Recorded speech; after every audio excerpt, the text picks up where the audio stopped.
Stop, don't scroll.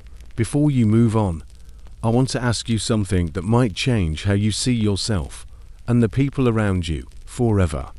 Do you believe that helping others makes you a better person? Do you believe that kindness will protect you, that generosity will build love, that honesty will always come back to reward you? If you said yes, you've been living inside one of the most beautiful and dangerous lies society has ever told. Because here's the truth, no one dares to say out loud. Helping can destroy you. Kindness can cost you everything. And your goodness, the very thing you be proud of, might be the reason you feel so tired, so unseen, and so easily replaced. We're told that goodness makes us safe. But in reality, goodness makes you visible to predators, the kind that smile when they use you. Niccolo Machiavelli saw this 500 years ago.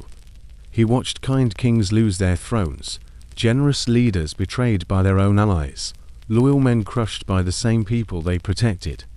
He understood something most of us refuse to see, that goodness without strength is self-destruction. Today, I'm going to show you the shocking cost of goodness. Why your help doesn't heal, why your kindness doesn't earn respect, and how to turn your goodness from a weakness into real, unstoppable power. But first, repeat this in the comments: I choose powerful goodness. Because after today, you'll never help the same way again. Let's start with the truth most people can't handle. Helping others feels good, but it secretly rewires how people see you. The first time you help, you're seen as kind. The second time, you're appreciated. The third time, they start expecting it.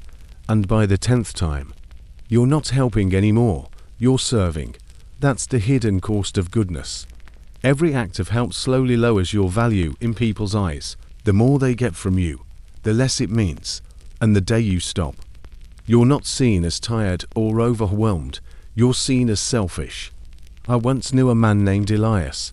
He was the kind of person everyone admired, always the first to offer help, the first to show up, the first to give. His friends adored him. His co-workers relied on him. But when he needed help, when life hit him hard, silence. No one came.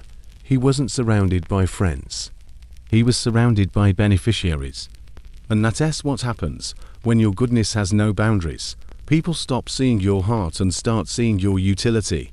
Machiavelli warned about this. He said, "Men are ungrateful, fickle, liars and deceivers. Harsh, yes, but brutally accurate." The moment your help becomes predictable, it loses its power, and you lose your respect. So here's the reality. Helping isn't always helping. Sometimes it's self-erasure disguised as kindness, and the people who take most from you will always be the ones who remind you how good you are, right before they take more. Drop this in the comments. I protect my kindness. Because what you protect grows, what you give endlessly dies. There's a special kind of trap that destroys the best people in the world. It's not greed, it's not pride, it's the need to feel needed.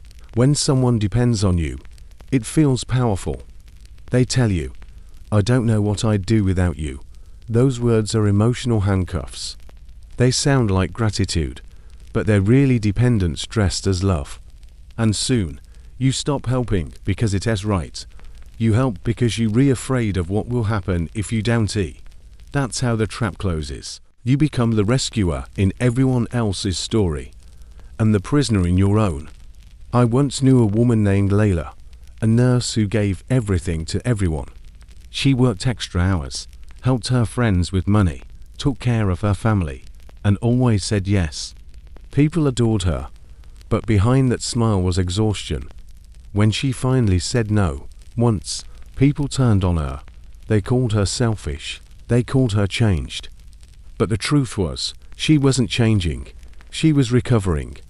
Here's the brutal reality. People love your help until it stops serving them. They don't always love you. They love the version of you that meets their needs. Machiavelli understood this manipulation centuries ago. He wrote, "The promise given was a necessity of the past. The word broken is a necessity of the present." He meant that people's loyalty to you exists only as long as you're useful. So stop believing that being needed makes you valuable. It only makes you available. Drop this affirmation in the comments. I am not their savior. I am my own keeper. Because the more you rescue others, the more you lose yourself. From the moment we're young, we're told that good people always help. That kindness is endless. That real love has no limits. That saying no means you're cold, selfish, or ungrateful. But what if I told you this idea, this myth of endless goodness, was designed to keep you obedient? Society doesn't reward your sacrifices, it uses them. Workplaces praise the employee who never takes a break. Families lean on the person who never says no. Friends adore the one who's always available. And the world calls it virtue. But look closer. It's not virtue. It's control. Because when you're too busy being good, you're too exhausted to be powerful. You become predictable. You stop asking questions. You stop demanding respect. You quietly disappear behind the needs of everyone else. That's not goodness. That's self-erasure disguised as morality. Machiavelli warned about this illusion. He wrote that it is better to be feared than loved. If you cannot be both. He wasn't celebrating cruelty. He was revealing a truth. Love without boundaries breeds exploitation. The world doesn't actually want your endless kindness. It wants your energy, your time, your silence. And the cruel irony. The moment you stop giving, people will call you selfish, but deep down, they'll respect you more. Because strength commands what goodness cannot. So let's destroy the myth. Goodness isn't infinite. It has a cost. Every yes takes a piece of you. Every act of help withdraws from your limited account of energy, time, and focus. And when that account runs empty, no one comes to refill it for you. Drop this in the comments. My goodness has limits. And that's what makes it real. Because goodness without boundaries isn't kindness. It's self-destruction. Here's a truth no one wants to admit. Sometimes, helping doesn't heal. Sometimes, it hurts, both them and you. Because when you constantly save people, you steal their chance to grow. Every time you solve someone else's problem, you quietly teach them one thing, that you'll always be there to fix it. That's not help. That's dependency disguised as compassion. I knew a man named Amir. Brilliant, generous, always helping his younger brother with money, advice, everything. Every time the brother messed up, Amir stepped in. Years later, nothing had changed, except Amir was drained, and his brother had learned to fail safely, because someone would always clean up the mess. And that's the cruel paradox of constant helping. The more you do, the less they learn. Real goodness empowers others. Blind goodness weakens them. Machiavelli saw this in rulers who gave too much mercy. He wrote, "Mercy which allows disorders to arise is not true mercy." He meant that if your kindness keeps others weak, it's not kindness, it's negligence in disguise. When you carry everyone, they stop walking. When you fix everyone, they stop fighting. And when you keep giving without pause, you don't just lose your strength, you destroy theirs. Helping becomes harmful the moment it removes accountability. So, if you truly care about someone, don't always protect them from the fire. Sometimes you must let them burn their fingers, because that's how people learn where the heat is. Drop this affirmation in the comments. My help builds strength, not dependency, because real goodness doesn't save people from their pain. It gives them the courage to face it. Let us talk about something most good people never understand. Why the people you help the most often appreciate you the least. It's not always evil. It's psychology. Humans adapt quickly. It's called hedonic adaptation. The brain's way of turning the extraordinary into the ordinary. The first time you help someone, their mind lights up with gratitude. The second time, it feels expected. By the 10th time, your kindness has vanished into their normal. And when you stop, that same brain that once said, "Thank you," now whispers, "How dare you?" Think about that. You've been training people to take you for granted without realizing it. Every repeated yes lowers the emotional value of your effort. Every act of rescue becomes part of their routine until it's invisible. Machiavelli understood this centuries ago. He warned, men judge generally more by the eye than by the hand, meaning, people see what you're redoing now more clearly than they remember what you've done before. You could spend years being generous, patient, and selfless. But the moment you say no once, that's what they'll remember. That's what they'll talk about. That's what defines you in their eyes. It's not fair, but it's human nature. And if you don't understand this, you'll spend your life chasing appreciation that will never last. So what do you do instead? You stop giving constantly, you give consciously. You make your help rare, deliberate, and meaningful. Because what is rare is respected, and what is constant is ignored. Drop this in the comments. I give with intention, not compulsion. Because when you master how people perceive your goodness, your kindness stops being background noise. It becomes power. Every act of kindness costs something. Not money, but energy, attention, focus, spirit, and just like any economy, when you spend too much without replenishing, you go broke, emotionally, mentally, spiritually. But the problem is, no one teaches us emotional budgeting. We're told to give more, be there for everyone, do the right thing, yet no one says, check your balance first. Imagine your kindness as currency. Every time you listen to someone vent, help them through a crisis, or fix their mistake, you spend emotional dollars. At first, it feels good, you're investing in others, but slowly, you notice the signs of emotional bankruptcy, fatigue, resentment, emptiness. And what's worse, the people you give to rarely notice the debt you carry. They just keep withdrawing, because you never set a withdrawal limit. Machiavelli would have called this bad governance of the self. He wrote that a prince who is not wise himself cannot be well advised. Translated to today's world, if you don't govern your energy wisely, even your best intentions will lead you to ruin. Here's the truth, energy is not infinite, and neither is empathy. To keep giving, you must learn to pause, to rest, to say no without guilt. Because every no you give to others is really a yes you give to yourself. Drop this affirmation in the comments. I protect my energy like it's sacred currency, because it is. You can't pour from an empty cup, and you can't save others if you re-drowning. Real power isn't in how much you give, it's in knowing when to stop. Kindness isn't weakness, it's a weapon, when used with strategy. The problem is, most people give kindness like water from a broken tap, constantly flowing, never directed. But the wise learn what Machiavelli understood. Kindness, when precise and intentional, becomes power. He wrote, "The wise man does at once what the fool does finally." In other words, the strong don't wait to be drained before setting boundaries. They choose when and where to give, and to whom. Strategic kindness isn't about manipulation. It's about awareness.